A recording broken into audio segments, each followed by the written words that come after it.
If you're up north, you may also worry about safety when it comes to bears, especially after a close call for a Canadian woman at Yellowstone Park in the U.S. So for some camping safety tips, we're joined now by Chris Ejbich with Mountain Equipment Co-op. And Chris, we appreciate you joining us. Thank you. Thank you, Jacqueline. You just got back from a camping trip at Algonquin, right? That's correct. I just got back 2 days ago. No bears? No bears, thankfully, no. But that is a reality, right? I mean, we know certainly in and around that area, there are black bears primarily? Yes, most definitely. I did have much other wildlife sightings, but thankfully no bears. And yes, the black bears would be something that you would have to pay attention to and be wary of when you are camping in the northern wilderness. So what do you do? I mean, the attack that we mentioned at Yellowstone Park, that same bear killed one person. The Canadian woman managed to survive. In that case, it was a grizzly. She knew enough that, with a grizzly bear, you should play dead. It worked in that case, but what about black bears? What do you do? Well, black bears, you're actually generally going to do the opposite of a grizzly initially. First off, if you happen to see the bear, the first thing you should do is stop in your tracks. And, if the bear sees you, you should probably start slowly backing away from the bear, trying to give it as much space as possible. Mm-hmm. If the bear then, takes any offense or considers you to be a threat and is starting to move forwards on you, then if you are carrying something like pepper spray, it might be an appropriate time to start to remove that from its holster and maybe prepare to use that.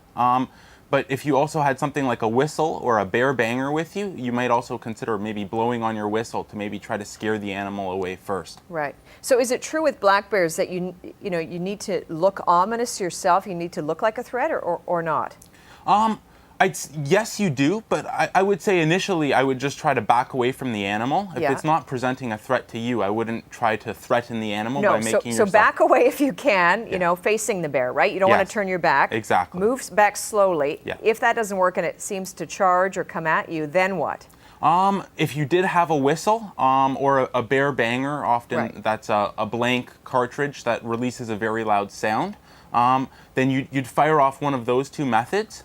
If neither of those worked and it's still charging at you, then if you had bear spray, I would suggest using that against the bear itself. Okay, so all those things are good. What do you do though if you have none of that with you and you're caught and this bear's coming at you? If that bear's coming at you and you have none of that with you, then you're going to make yourself as large as possible and you're going to start to make as much noise as possible, trying to scare off that black bear that's coming towards you.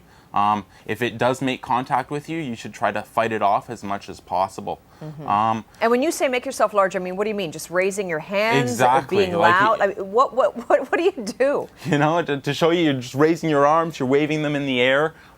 You'd be screaming as loudly as possible, trying to intimidate the bear to the best of your possible extent. Have you ever been in that situation? Do you know people who've managed to scare a black bear off by, appearing larger or appearing to be a threat when you're not armed with anything? Thankfully, I have not had to be in that situation myself, but I do know of a few people who have had to sort of back off from a bear and had to make themselves larger. Thankfully, the bear did not come in contact with them. Right, so they were very lucky. And these things can be huge, right? Weighing several hundred pounds, we know that. So certainly that's one thing. You've got to keep your campgrounds clean, too. You don't want to attract these bears. Most definitely, most definitely. What do you do? Well, prevention is the key from meeting a bear, of course. And the biggest thing I would suggest doing at your campsite is getting rid of anything that smells at the end of the night.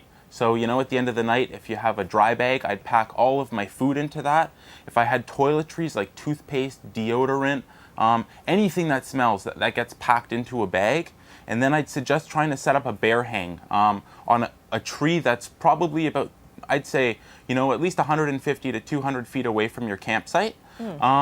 If you don't have the ability to set up a hang, I would at least hike away all of that food and smelly material to a good distance away. That way, if the bear does come and gets attracted to that material, it's not going to be right at your campsite. And for cottagers, just make sure your garbage is not accessible, right? Exactly. Maybe like put it in a lock bin. Okay, good advice. Chris Ejbich with Mountain Equipment Co-op. Thank you. Thank you. Right now, a short break. Stay with us. We'll be back with the long weekend weather forecast after this.